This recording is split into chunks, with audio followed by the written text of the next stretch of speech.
Had to get us all Bad laughing. boy up. Thank you. All right, I believe we are live. Hello, hello, hello, Facebook world.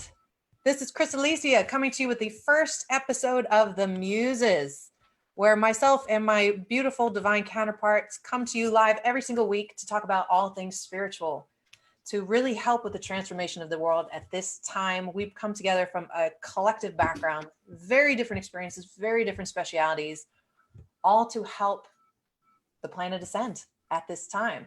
I've got with me some amazing, amazing guests today, or guests, co-hosts today. Wow, not guests at all. Beautiful divine counterparts. Oh, live. I hear sound. That might have been me. That's technical issues. Because we are live, we're going to be sharing this out across Facebook. So we invite you all to share this out to your groups, to your pages. The person who shares this out the most at the end of the show will get a free 30-minute Akashic record session with me. Or you can ask for one of the other ladies too. I didn't talk to them about it beforehand, so I cannot promise you their services. But going around the horn, letting you know who's with us today. We've got Kate Stanley. She's the human design specialist, Reiki master, Qigong instructor, and owner of Discover Your Design, which helps you map out your own unique blueprint for living your fullest potential. Katie, beautiful Katie's divine mission is to awaken everyone to their true, authentic self. On her right, left, depending on where you are, is Kat Bender. She is the owner of Kat Bender Healing Communication. Kat facilitates communication with animals, angels, guides, ascended masters, and also loved ones who have passed on. Her mission is to improve connectivity and understanding between humans and the rest of the natural world. Kat works with people and their animal family members to help them become more skilled with their own intuitive skills and discover their purpose while fully embodying their higher potential. And last but definitely not least, Stephanie Victoria, founder of Kayana Therapeutics, thank you. Focused on transformational healing at a DNA level.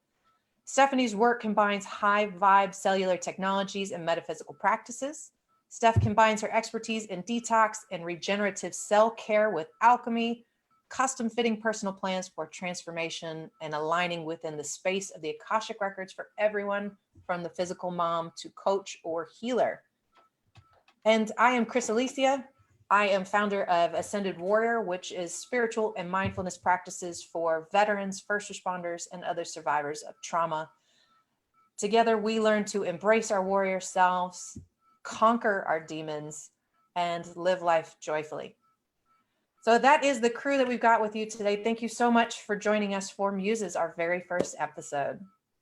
Today, we're going to be talking about awakenings. We're going to go around the horn and we're going to be talking about our individual awakenings and how different that looks for every single one of us. No two people will have the same awakening. And when we say awakening, we're talking about your spiritual awakening, that thing that motivated you to become a seeker, to become a healer, to become a teacher. And each of us gets there in a different way. And often those awakenings are painful. So this is a safe space for everybody. Please feel free to comment in the different groups on the different pages. If we don't get to your comments right away, I promise you we will answer them next time. And we're hoping to come to you live every single Monday at 2 p.m. Eastern, 11 p.m. Pacific. So ladies, let's give a quick introduction of yourselves to the crew, starting with Katie.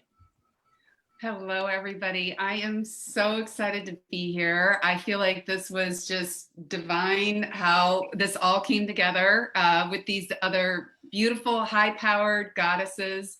And I think between the four of us, we all come from such different backgrounds and have just different levels of expertise that you're going to get a lot out of this show. So my background is I come from corporate sales. I live in Seattle, Washington, and I had basically just been climbing the corporate ladder for years and thought my life was perfect. I had house in the suburb, 2 beautiful kids, and marriage. And then about 8 years ago, I lost my mom. And my mom was the closest to me, in my family. And yeah, I lost her quickly, and I was, there holding her hand when she passed. And it just basically, it just broke me wide open, because I grew up in a family of faith, and, I'd always had a belief in God, and, a heaven, if you will, with God up on a throne, and, everybody, bowing down and repenting, and asking for forgiveness. And so it really, now all of a sudden, somebody that I looked up to and loved the most was on the other side. And it really rattled my whole idea of what did exist on the other side. What did heaven look like? Would we ever talk again?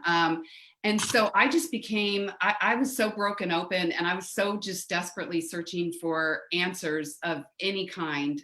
So I remember within like a couple months, I think I probably read about 20 books on anything I could get, near-death experiences, the afterlife. I mean, you name it. I was just trying to like establish, like what was there. And it was tragically beautiful, because it really just sent me on this whole different trajectory, and just started this whole different path of spiritual awakening. And it really made me dive deep within myself, as I think a lot of you guys can relate with, when we lose people, when we're faced with the fragility of life, and you see somebody right in front of you that's 1 minute they're breathing and the next minute they're gone. It just really resonates so deeply with you, like that this little thing called life that we think is so just,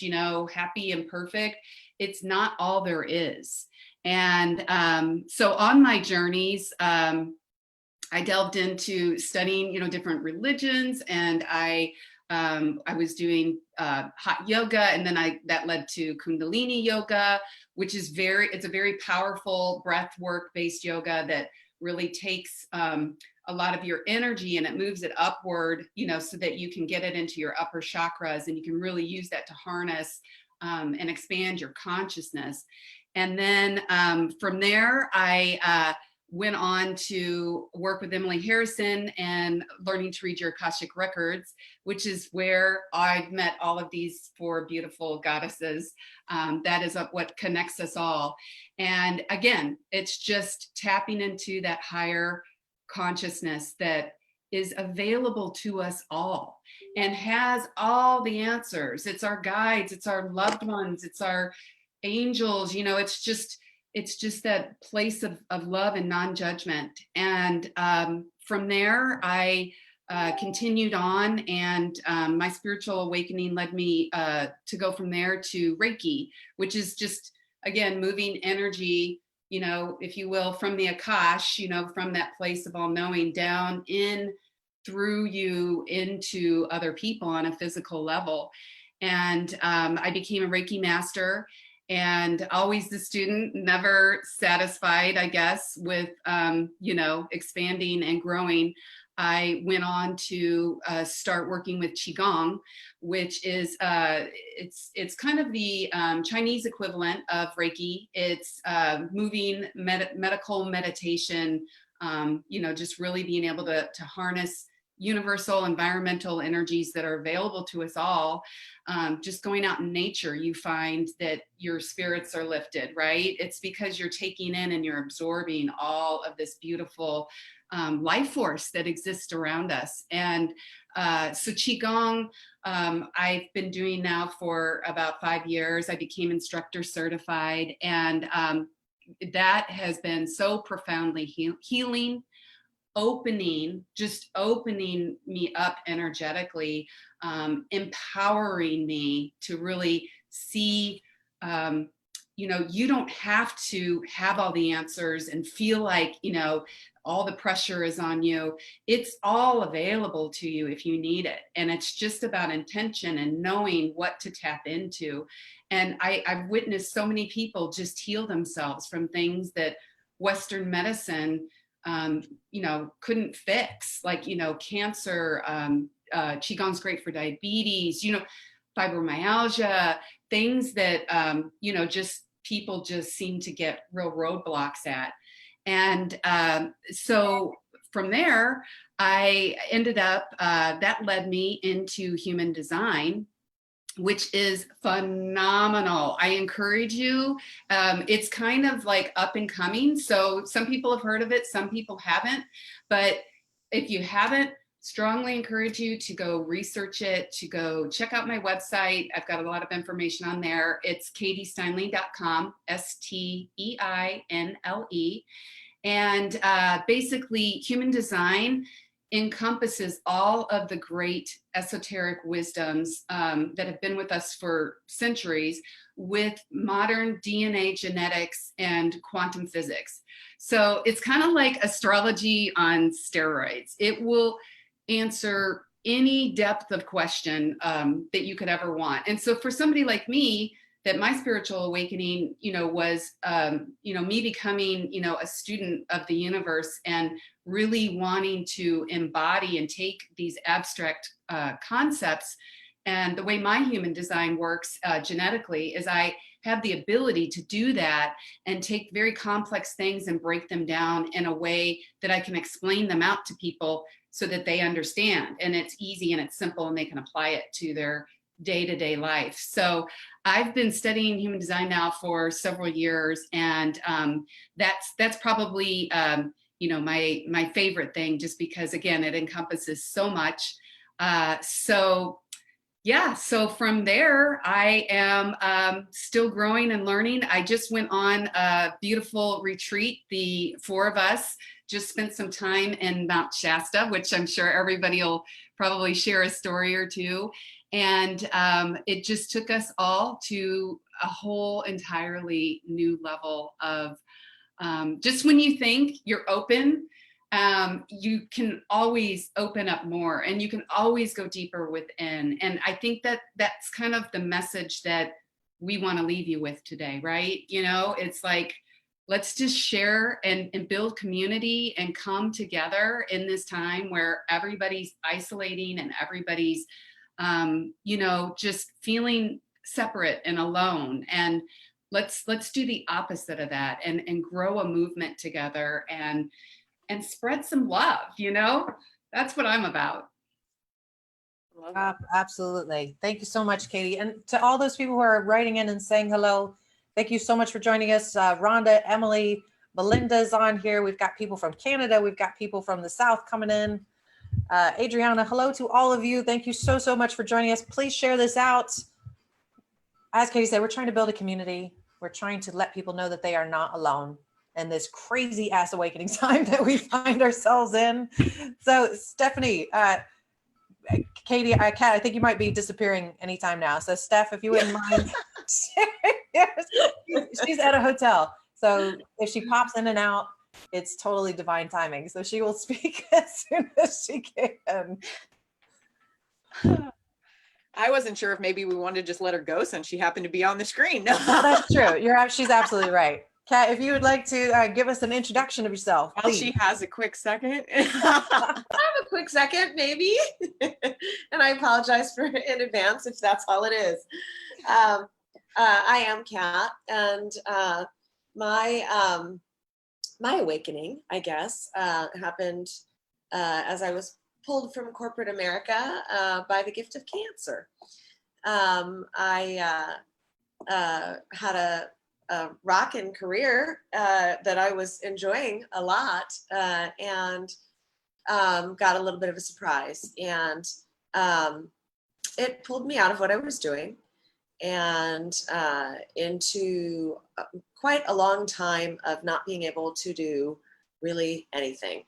And the gift of that time that I discovered was that all that quiet time and downtime and alone time allowed me to experience and investigate the awareness that I had of communication, other realms, things that were going on around me that I think I probably had always been aware of on some level, but it was not a very conscious level, not far in the forefront of my mind. I had ignored it to some degree. And I think I also had assumed that everyone experienced what I was experiencing. So I actually had some interesting experiences, but it kind of started with insects, which I don't know if that's usual or unusual, to be honest with you, no idea. But I paid attention and I learned a lot from those little beings over the course of a couple of years. And it then started to graduate. I don't want to use that word graduate. It started to expand to other beings, flying friends and dogs, cats, horses, everybody. I was introduced to the Akashic Records, and that really opened up some things for me as well. And this journey over the last, I would say probably about 8 years, has, it's still, I'm still on it, and it's still changing, evolving, and opening up, and communication from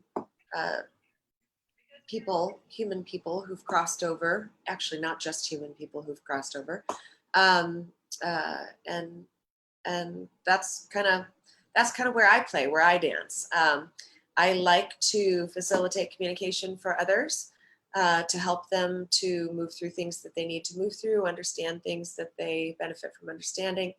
And I am all about, probably just like the rest of us, the awakening, helping others with theirs, to better understand and navigate, to hone intuitive skills, to increase connectivity, and really about connecting humans with the rest of the natural world, the rest of all the people, 4 legs, 2 legs, fur, hair, feathers, so that we can all learn from each other, grow with each other, and create a more beautiful, sustainable place.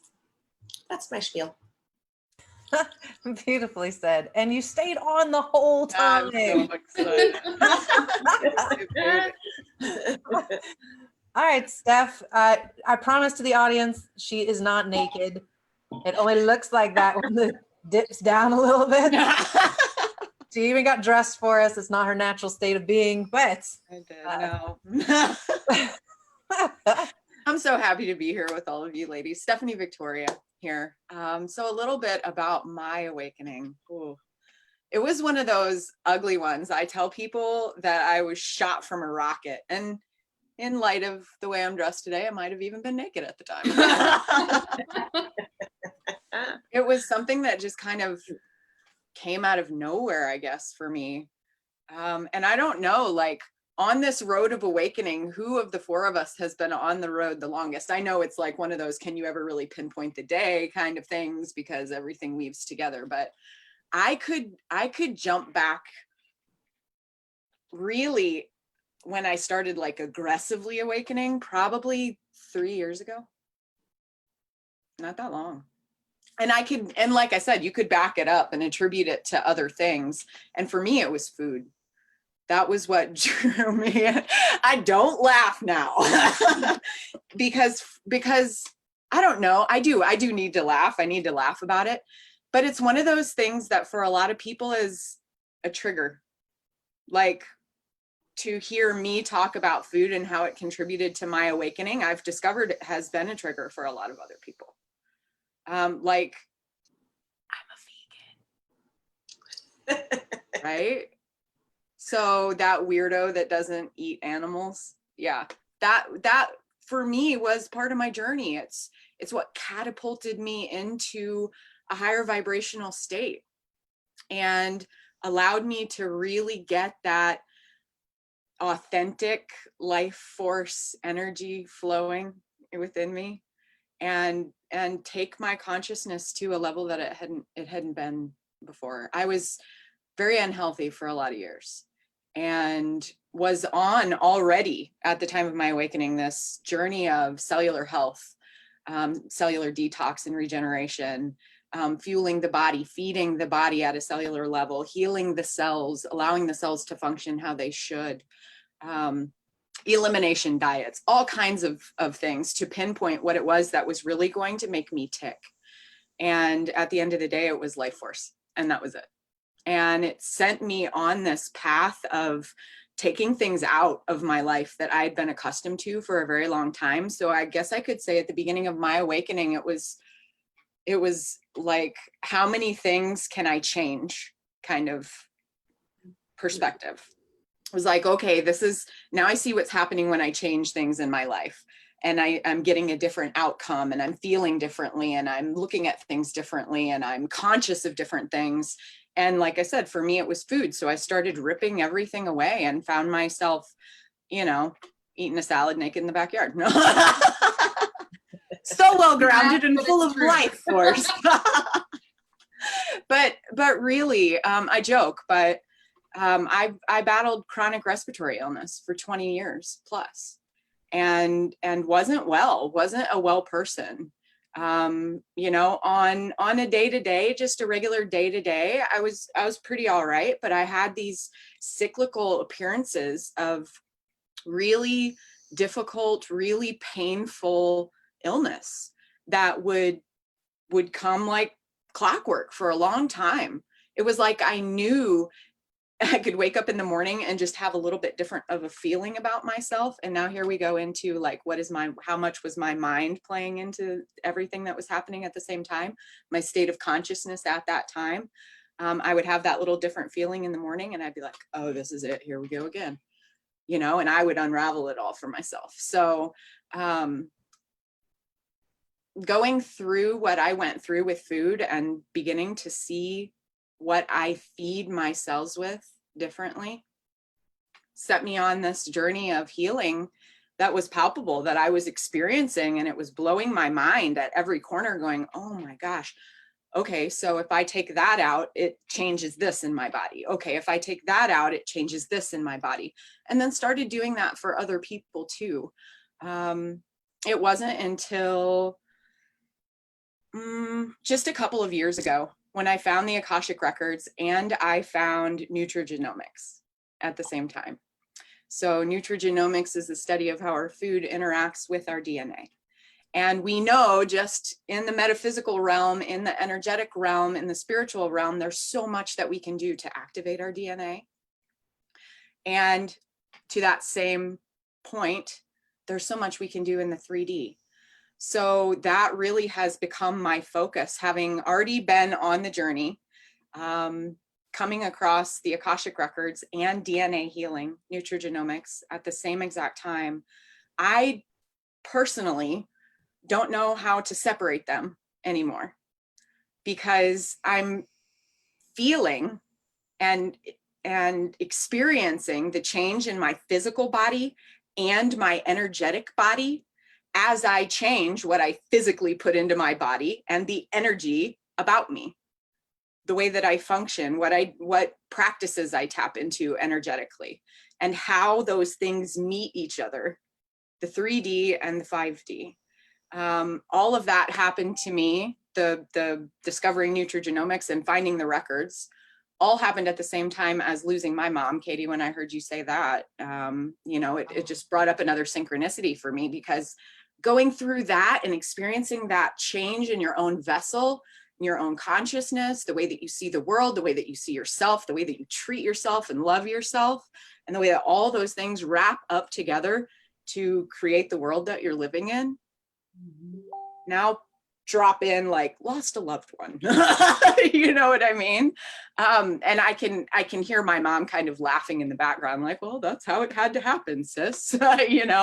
It's such a beautiful thing to have that extra super spiritual aspect infused into the work that I was doing at that time, and to be guided in that way through that process. It's become so big for me that I've almost talked myself into a loss of words now. So that's really what it looked like. That shot me out of a cannon kind of thing. It all happened at the same time. That trifecta, the DNA, nutrition, the Akashic records, and the the spiritual presence that I found and discovered was so palpable. And so for me, so that spiritual presence of my mom has become so tangible. It's such a beautiful thing. And to have all that wrapped up in one experience has been really profound for me and for the clients that I serve. So I'm grateful to be on the journey and to be on it with all of you. It's funny that no matter how many awakened stories I hear, they all sound like cataclysmic. It's not one thing that's going wrong. It's everything that's going wrong all at the same time. And it's because the universe is not gentle. We aren't listening enough for the universe to be like, hey, just gentle pat. Hey, are you ready? Are you ready? No, it's like, oh, I know. They got the baby powder. It's all ready. It's ready to just lay into you. Yeah, not listening enough. And also, even when we do kind of hear it, most of us look the other way and go, no, not now. Yeah. Absolutely. Well, and it's Tomorrow. interesting, like you said, like the unrelentlessness, I guess, or the relentlessness of the universe, because even just triggering my opening and awakening with losing my mom, I immediately went from that to my dad's health declining. I held his hand and let him go just 2 years after that. And then right after that, I had one of my closest friends pass from cancer. And then I actually just lost my son in January, but just turned 18 years old. And I am just like, what in the heck? You know, like I know from a bigger perspective and 30,000 foot view, it's as I go more into what Stephanie's saying, you know, really connecting with everything and knowing that this is not the only thing that is, right? That's the universe encouraging me to use these gifts and these talents and these skills that, you know, I'm learning about and opening myself up to along the way. But to Chris's point, nobody that I've talked to that's experienced any kind of spiritual awakening has said it's been like rainbows and butterflies. It is broken open. And just when you think, like, I feel like sometimes just when I like pick myself up, you know, like the universe sucker punches me again. But it's, you have to, I mean, it's not for the weak. I think they say in the Bible, enter through the narrow gate, you know, because it is definitely something that can be the most beautiful and magical experience, but you really have to let go of a lot of like you were saying, stuff, 3D stuff, the material stuff, and really start to work with, you know, things that are larger than just you. Mm-hmm. Yeah, and I think it's important too, though, to focus on often the fact that while it may not be gentle, it is often lovely. It is often wonderful, and even in the midst of the difficulty, the messages, the things, the synchronicities that show up, the sort of being held by the universe, and the magic that shows up, that and in relatively short order, when you do dive in, how you step into that, what I'm going to call faith, and in what's happening, the comfort of what's happening, and it does become a source of comfort and motivation, and you know, I think I said already, but adventure is the big word that comes to mind. It's not often easy. Sometimes it is for people. It's not often easy, but I don't know how difficult it is either. I think it's more unfamiliar than it is difficult. It's definitely navigatable. That might be a made-up word. And when I look back, I don't know about how you ladies feel about this, but when I look back, I wouldn't change 1 minute of it. I wouldn't change one piece of it.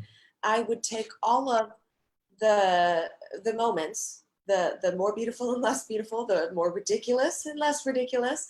I would take them all for where I am, hands down. Absolutely. I completely agree. It doesn't feel like that when you're going through it, No. for sure. And it's never just one crucible. It's multiple times you have to go through this. That's why they call it the dark night of the soul. Each and every time you're going through something painful, it's like the universe is asking you to choose again. Do you want to go forward or do you want to stop? Do you want to go forward or do you want to stop? Now, each time you go forward, it opens up even more magic and even more joy, but you have to make that choice every single time you're going through that crucible. And it can be very, very painful. Amen to that. Yeah. But you're right. You still wouldn't want to go back. It's like that the experience, the blood, sweat, and tears, for lack of a better way to put it, that you invest on the journey. Mhm. It's like my 17-year-old and I just a couple of days ago talking about, like, just hypothetically, like, if you could, would you want to, I don't know, say, red pill yourself? No, wait, or is it the blue? Which one? Whichever is it? one. It's a major reference. Would you I'm want tracking. to go back? And she looks at me with this crazy look in her eye, and she's like, Mom, it took us way too much to get here. What are you talking about? I'm like, Amen. you're right. It's like, Wise words. no. It's like, why would you want to do all this again? Why would you want to, because you couldn't help but still be set on that same path. Mhm. That same path of awakening. That's a really good point. I mean, you're on your path from the moment that you get here. You are on your path, and you can't not be on your path because you are you. Yep. And so why not embrace? I mean, you came here for a reason, Absolutely. And if not in this lifetime, it will be in another lifetime. I mean, I procrastinate on a lot of stuff, I'm not gonna lie, but this is not one I want to procrastinate on. If I signed up for it, I'm going through it. And Melinda had an awesome comment here for you, Katie. It says, I love that Katie broke open. Divine, you brought me to it. Take me through it. Oh, That's thank you, beautiful. Melinda. That is beautiful. That is one that I am going to write down and remember. I truly appreciate that love and support, because like the ladies were saying, I've been to hell and back. I forgot to mention, in the midst of all that, my boss shot himself at work. So it's been nonstop. But I have had the most magical, otherworldly, I could tell you guys story after story of, as I have gone through these, transitions with people, the magical experiences that I am like, did that really just happen? And it's like you can't even make it up. It's so beautiful and it's so profound. And here I started out on my journey questioning what heaven is like, and through these experiences, I have each time grown and seen more of what heaven is like, and how connected we are. So I think, Kat, you were mentioning something about that earlier. You're right. It's all divinely meant and inspired. And to Chris's point, we have free will, like with human design. I mean, I can give you your life trajectory, and it's very planned out. Like when you sit down for an astrology reading, it always blows my mind that I can sit down and they can say, based on your time of birth, this thing that's going to happen at 50 actually happens at 50. It's like, what the heck? But we all have free will choice in each moment. And those individual choices can either take you, way off track, and like Chris said, then you'll come back and you'll repeat until you get it. Or, you can kind of make the correct choices and align, and it keeps you on track. And whatever that looks like is whatever it's supposed to look like, and that's the beauty in it. And you can see examples of both sides of that path. You see people who go through the loss that you're talking about, Yes. loss of a child, and they choose alcohol, they choose drugs, they choose to really close themselves off. And other people, they choose to open themselves up more. I guess maybe that's really what the bottom line is. Do you want to close off because it hurts? Or do you want to open yourself up despite the fact that it hurts, and just allow the universe to give you more and more? Comes down to how you respond. And heal that hurt, right? That's how you heal that hurt. You open yourself up and engage, and the possibility for healing, everything, every level, every depth, is absolutely endless. It really is. That's so well said. I love it. And very counterintuitive. You think when we get a wound, you want to close up over the wound to protect it. It's really asking you to go against that human nature and go to your divine nature. How would a divine being handle that pain? And that's Good to point. open up and let that light in and heal it. Mhm. You know And then- what? Okay, so this is coming up, and I have to say it because I've never had it come through like this before, and it's actually really cool. This takes me all the way down to a cellular level, Mm, to our deepest healing mechanism at a cellular level is signaling in the cells. And what that requires is for the cells to react and respond with each other. mm. If they're closed off, if they don't have Yeah. access to one another, if they can't communicate with one another, it's bad news bears all day long. They just seriously, those damaged cells just keep reproducing and they just get more and more ugly and they create more and more havoc. Infection. Yeah. So talk about go against your human intuition, but our deepest mechanism is to open up. Mm. Yeah. And I would just questioning lifetime here. Is it really our human intuition to close off, or is that something that we learn from Programmed. society, from families, verbalization, socialization, all those sorts of things? Because when we watch children Mm. who are hurt, that is not what they do. They don't run to the corner by themselves. No, they reach out for They look others. for They help. reach out for those Yeah. who love them, right? Yeah. And all the rest of the animal kingdom too. You know, when they need, they don't go isolate some unless it's a, not a pack animal, whatever. But that isn't the way that I think we're meant to play out. And that's such a brilliant point, Steph. The microcosm going to the macrocosm, there's no difference there. It's not meant to be. Mm-mm. Mm-mm. I love that. Yeah. There's a book right there. That's a whole. That was actually really something that you said. Some way that you said that triggered that vision in my head of that cellular mechanism, and it is what it is. It's a cell. A cell either gets what it needs from the cells around it and performs its natural repair and replace function, or it shuts off, isolates, becomes sick, and reproduces at an increasing rate. So it's one or the other. Yeah. You don't get to have both. And That cell has to do one or the other. It either communicates with the cells around it and stays connected, or it isolates and reproduces a bunch of ugly stuff that you don't want in your body or your universe, as the case may be. Absolutely incredible. And 100% right. You think about animals or even people who have been in abusive relationships, that instinct to curl up and protect themselves is something that they've learned over time. That they learn that if they cover up, they can protect some of their vital organs. That part's abuse. instinctual. Yes. Yeah. Yes.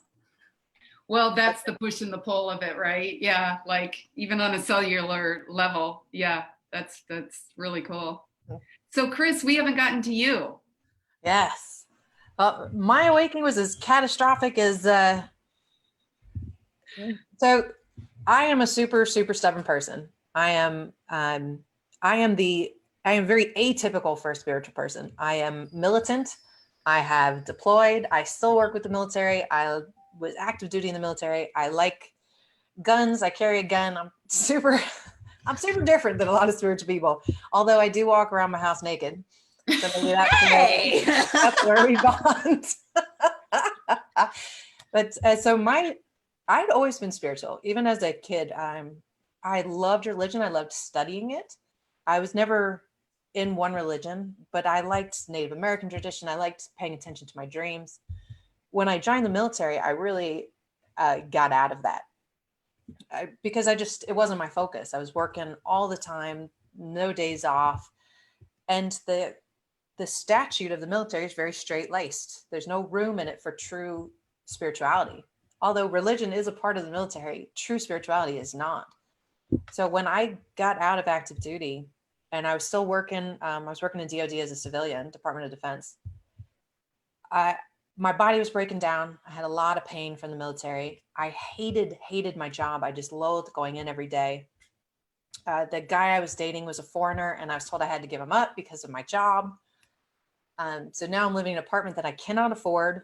I'm completely freaking broke. I've got medical treatments that I cannot afford. I'm in so much pain I can't sleep. I hate my job. And I've lost the person that I love. And that's great. I can handle all that, just put that on my shoulders. I'll hold it and I'm going to keep trucking. Then a ghost appears in my house. And it still feels just goofy as hell saying this because I had never seen spirits. But all of a sudden, my house was genuinely haunted. Every time I would go to sleep, something started touching me and it would pull the covers off of my bed and it would just pull on my leg. And I would have those dreams where you're getting pulled off the bed, the ones that jerk you awake, to the point where I felt scared of the dark in my own house. I started sleeping with the light on. And I would wake up and see this foggy mass sitting in the corner of my room. And I would stare at it, hoping it would turn into something logical, right? It's the coat rack. Hells to the no. This thing would start to morph and come to me. Oh my To the God. point where I'm like straight boogeyman now. I'm like, all right, I'm going to close my eyes and just, it's going to go away. I'm going to Hail Mary, this thing is going away. And it started to, I'd wake up and now it's above me and it was red. Whoa. And I would have friends, I would tell them about it and they would make jokes. They named him Charlie. And I'm like, oh, Charlie, leave Chris alone. And the temperature in the house would drop. I'm like, stop talking to Charlie. Charlie doesn't like when you talk to him. So I was just crashing. And my dad was a student of Edgar Cayce when he was younger. And they have the ARE in Virginia Beach and they do retreats and they have beautiful bookstores. And he told me about it. He's like, why don't you get away for a weekend, go to this ARE retreat up in the Blue Ridge Mountains. I'll pay for it. Just go, get out of your house, go away. I wasn't sleeping. And that was the first time I meditated. I cried every single day, pretty much every single hour for that entire weekend. Every meditation was just cracking me open to just see what I had repressed while I was in the military, to see how much I just wasn't honoring myself. And when I came back, although that ghost was still there, it never touched me again. It was never there when I woke up. It was the universe saying, you are not paying attention and now you shall suffer. And I had so many profound moments after that one weekend where I was seeing rainbows all over the sky. Everywhere I looked were just rainbows. They were in the water. They were on the ground. Every moment just felt so aha. I looked at energy healing, past lives, reincarnation work, everything I could get my hands on. I just became a ferocious student. And that definitely wasn't my only awakening. I had other times where I had to choose if I was willing to, if I was strong enough to keep going forward. Like Kat, I had cancer, I had breast cancer in my at 29. And I had to decide, how do I want to face this? Do I want to face it as a spiritual person with joy and look for the meaning behind it? Or do I want to get really pissed off and say, why is this happening to me? And that's like a minute to minute question. Every minute my answer is going to be slightly different. But I have learned very, very clearly that if I am not doing what the universe wants me to do, it will not give me the option anymore. It will take that rug right out from under my feet and say, you need to pay attention. So an awesome awakening. And that, thank you, Charlie, the ghost, my ghost, Charlie. Props to I never Charlie. saw Charlie again. He was just gone. He was just gone. I'm not gonna lie, I did move out of that house fairly soon after, because that was it. I don't like things touching on me when I'm sleeping. Yeah. I can imagine. Second that. My gosh. That is freaky. It's just incredible how our stories, all of our stories have that element of, one, you have to stand up as powerful women. Now, the world is taking stuff away from us, or it's forcing us to stand up and be stronger than we realize we can be. And how do you want to do that? What does that look like? And I love that each and every one of us has faced that shadow time and we're like, you know what, I'm going through it. You guys are amazing. And that we all have said that, looking back, there's not regret for having done that, even in the face of adversity. With the exception of my son, that's fresh. You guys can understand. I'm still like working through, like you said, Chris, moment to moment, but I will get there. I will get there. And yeah, it's a journey, like, nothing. That's a tough one. I mean, how do you say that's a tough one? It's just, that's not that they're all not tough, but that's a tough one. But it is, I love what Chris said. I mean, I just love it because, yeah, it does take strength. Definitely. I would think that the four of us have some strength, some inner strength. That's one thing I learned in Qigong. It's interesting. You get a lot of people that gravitate towards the martial arts, obviously, because it's a martial art. And you can have the toughest, most muscular, strong, fighter kind of people, but true strength is internal. And Bruce Lee, that was the whole thing with Bruce Lee, is like he was this tiny little guy, and he barely had to like move like an inch, and he could fling somebody pretty much across the room.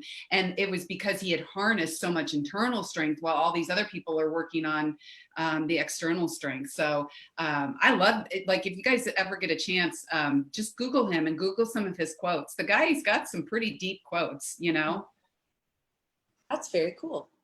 Yeah. Him and Einstein. You would think Einstein would be this like total just science guy, but the more that he delved into science, as a lot of our modern day scientists are, the more he really realized that there is something out there that is greater than can be explained. And he has some amazing quotes. Mm-hmm. He is one of my favorites, and he was into alchemy. Him and Isaac Newton were both into alchemy and trying to figure out how to ascend. Alchemy is not about actually turning material into other material. It's not metal into gold. Metal is the human soul, and you're turning into gold, which is the etheric soul. So it's the ascension of the soul. And a lot of his work was in that. Like, how do you prove that spirituality is real? So he is absolutely one of my favorite. I love him. And Tesla as well. Yes. Well, maybe they'll talk about you one day like that, Chris. I don't know. And maybe this entire experiment is designed in such a way that there's no way to prove what some people have spent so much time and energy trying to prove, because that's part of the gig. That's part of the game, is being able to take the ride, sort of invest in the magic, learn, navigate, and step into all of this with a faith that allows you to function differently. And without that faith, it's a very different journey. You're absolutely right. I posted that on Facebook, questions to know if you're spiritual. And the first one was, can you believe things without having to see them? Can you believe what is unprovable? And one of the guys just said no. I'm like, all right, our conversation's done. Like, we're participating. So much for that. I got no follow-up, but you're 100% right. You have to have faith in what you're feeling more than what you can see. And then you start to see. And then you start to see. And what brought us all together, I think what really solidified us all was that trip to Shasta with Emily and the crew, a lot of whom are on here now. You see magic. You really do see the universe start to maneuver you into places to have these experiences, to prove to you that you're doing the right thing. And you get to a point where you literally can see it, like to Kat's point, like with you, Charlie, like you can actually see stuff that's magical. You have no other way to explain it. And how cool is that? Cooler. Nothing cooler, hands down. Nothing cooler. Yeah, I don't know. I'm sure we all probably posted pictures, but on my Facebook group, Discover Your Design, I had posted a couple pictures when we were at Mount Shasta, and we just hiked up to this point that is just known to be it's kind of like Sedona. It's one of those spiritual vortexes where the energy is more amplified and powerful. And the guide had just said, hey, let me grab some pictures of the group. And so we were all standing by this rock, And it's known for Saint Germain, which is associated with the violet flame, and so purple light. And there was no filter on this guy's camera, and he took multiple, like 10, 20 pictures, and they were all the same. And there's just this perfect cascade of this brilliant purple violet light on each and every one of us in the picture. And I mean, I'm like, are you sure you didn't have something special you did? And I mean, we were all just blown away. Like, you can't, I mean, we were there, we saw it, you know, it was beautiful. That picture is mind blowing. Yeah, because then it's like you can, even people that weren't there can experience it, right? And that's how you, and to everybody's saying, you know, really the key is to stay open. Just we appreciate everybody that's listening today, just to have an open mind. Unlike the guy that checked the first box and was out, you know, like just to have an open mind to just listen to, you know, people share their stories. And that's how it happened for me with the spiritual awakening. The more that I just opened up to, well, I wonder, well, maybe that could happen, you know, like start using your imagination and listening to other people's experiences. And then all of a sudden you find yourself starting to have them, and you start to see the synchronicity happening. That was huge for me, is just the coolest thing ever, when you can start to like sit back and notice, like, oh my gosh, the synchronicity of me thinking about this, and then all of a sudden this came in, you know, somebody just popped into my life and said exactly what I was thinking about. Like, it's beautiful. It's cool. It's powerful. Yes. Yes. And it's, for me, the big thing was realizing that I wasn't alone on the journey. You know, going on that retreat and being around like-minded people. I mean, and it was a much older group than me. Edgar Cayce's group are traditionally in their 60s and 70s, but I knew them. You know, I was immediately comfortable with them. I felt that I'd known them forever, and the subjects they were talking about were just talking to me. It was everything I was going through, and they're just laying it out. That feeling of, you are absolutely not alone in this journey. It's real.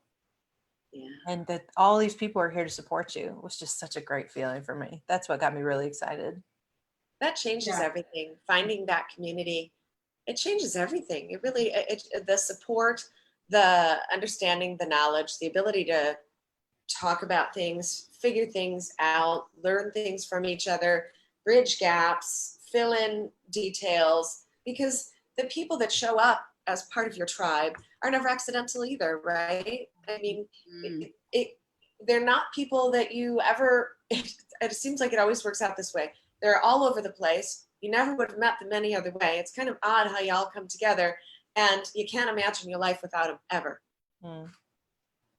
Well, Kat, what did we go? I think we knew each other for what, a good 5 years before we even met. And it was all just, I know, how bizarre is that? Like, only in like modern day. It was all from just Zoom trainings that we had done, you know, in the Akashic course together, and then us just keeping in touch because we had an instant connection. But I mean, that's amazing. It is amazing. It was great. I honestly, meeting all of you at that retreat might be the single best moment of my life. Oh, wow. It's just, I don't really have the words for how that, I don't feel the same. I haven't felt the same since then. You know, the soul family, I guess, you know, we're all so different and so similar. And I just love you all. Love you too. Oh, I love you guys too. I'm so crying on our first show. I know. Sorry. You cried through the whole Mount Shasta trip. I was thinking about that when you said something about your first retreat, and I was like, oh yeah. Because I cried through the whole thing. It was one thing after the other, and it speaks to, well, what everybody's speaking about right now, really, which is the synchronicities that just anchor in your experience. Yeah. You're able to see them in real time, and just one after the other. You're having these synchronicities pop up, and I don't know how many times that week I said, you can't make this up. You can't make this up. And I remember how many times, Chris, did you and I cross paths and you looked at me and my face had tears on it. And I was just like, yeah, I'm still crying. I don't know why we know Stephanie's still crying. It's like a purging of the soul. And that's why I say you have multiple awakenings. And that was absolutely one for you. Sometimes you need to cry. It's a detoxing method for your body. Absolutely. I cried, but I also had a couple of nice emotional outbursts. It's healthy. Healthy stuff. Thank you guys for being my cellular tribe. Seriously, the people that I could be open with and turn to and experience that with, and not turn away from it or face judgment or yeah, totally. Such a beautiful thing. I did a study on soul groups recently, and soulmates group is your closest group. It's the group that your souls are originally born with. You travel from the beginning of time together. And one thing I learned by doing this was that we think of soulmates as somebody that is physically in our bubble. You know, our parents, our kids. But when I looked at my own soul group, I realized there were people that I had never met and actually never needed to meet. They supported my journey in some way, shape, or form just by doing the work that they were doing. And you can feel it when you look at them, that they are part of your original soul. You know, we're all here to support each other and to be that for each other. So meeting was like the cherry on the top of the ice cream sundae, right? It was an absolute divine gift that it got to happen, but it didn't need to happen for me to know that you guys were a part of my soul group. I love it. Yeah. We're happy to be part of your soul group. What are you talking about? That's the coolest thing. Yeah. Like you said, Steph, you can't make this up. I mean, like all of us, how we just came together like glue, and we're already planning like where we're going to go next. And and we come from Chris and I could not be further apart. I'm in Seattle, Washington. You're on the East Coast. I mean, we're all over the US, you know, it's just really cool. So we hope you guys will continue to tune in and hang with us and watch us, and we'll all just kind of grow together, and we'll build our own little community, right? We'll build our own non-judgmental, open, you know, like wondrous, exciting time. Absolutely. Amen. Absolutely. I want to say thank you to everyone for tuning in. Thank you for being here with us on this journey as we share our stories, our testimonies, and how we've come together. It's an honor to be in this place with all of these humans who are here watching, chiming in, learning, growing, all of us together. I've heard Chris say, I don't know how many times, we're all teachers and students, and we know that's true. So thank you for being here with us. You've been listening to Katie and Chris and Kat and myself, Stephanie Victoria. You can catch us here every Monday. We'll be here 11 a.m. Pacific, 2 Eastern. Did I get that right? You did. If you're in Central like me, it's 1 p.m. All right, for you Central people. We need to move to Zulu time, people. Zulu time. She will get us there. Thank you so much for being with us, guys, and we'll see you next week. Love you. Bye. Muses.